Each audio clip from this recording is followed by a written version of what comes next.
Hello student, कैसे हो आप सब। आपका फिर से आरओ एजुकेशन में स्वागत है। आज हम करेंगे बच्चों बीएससी 6M का एक बहुत ही शानदार टॉपिक है हेजनबर्ग अनसर्टेनिटी प्रिंसिपल। ठीक है, ये हमें किसके बारे में बताता है। ठीक है, इसके बारे में हम डिस्कस करते हैं। चलो बच्चों स्टार्ट करते हैं। कहते हैं जी, according to Heisenberg uncertainty principle it is impossible to measure position and momentum of particle simultaneously with accuracy.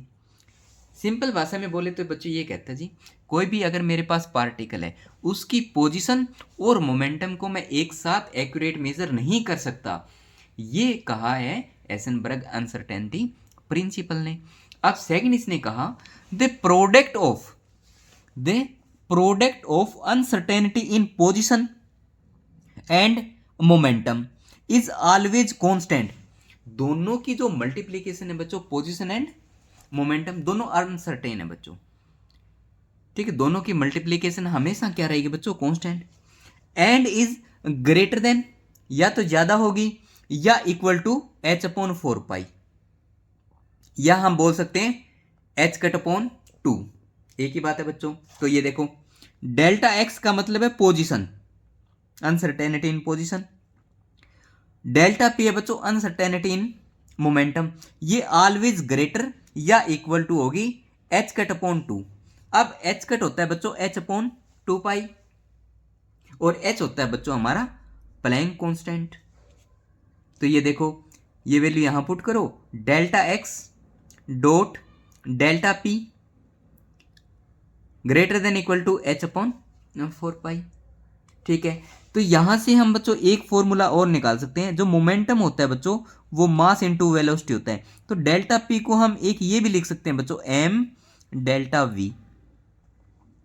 ठीक है, तो इस फॉर्मूले को हम ये भी लिख सकते हैं, delta x delta v greater than equal to h/4 pi m. यहां ले आता हूं मैं एक फॉर्मूला, आपको ये भी याद रखना है। ये भी हेजनबर्ग अनसर्टेनिटी प्रिंसिपल का फॉर्मूला है बच्चों। ठीक है, उसके बाद इसने कुछ थ्योरेटिकल पोर्शन भी दिया बच्चों। ठीक है, चीज़ों को कैसे एक्सप्लेन किया वो देखो बच्चों, बहुत ही सिंपल है बच्चों। ठीक है, अब देखो बच्चों, now consider we attempt to measure the both position and momentum of electron. अब हमें क्या करना है बच्चों, इलेक्ट्रॉन की पोजिशन एंड मोमेंटम को मेजर करना है। ठीक है, तो क्या करेंगे, we have to use light. किसका यूज करेंगे बच्चों, light. Show that photon light strike the electron. जो हम लाइट यूज करेंगे वहां से फोटोन निकलेगा बच्चों, वो इलेक्ट्रॉन से स्ट्राइक करेगा। स्ट्राइक करने के बाद वो क्या होगा, रिफ्लेक्ट होगा। टकराने के बाद वापस जाने की कोशिश करेगा। Reflected photon is detected by microscope. भी फोटोन है, रिफ्लेक्ट हुआ है या नहीं वो हम देख लेंगे बच्चों माइक्रोस्कोप से।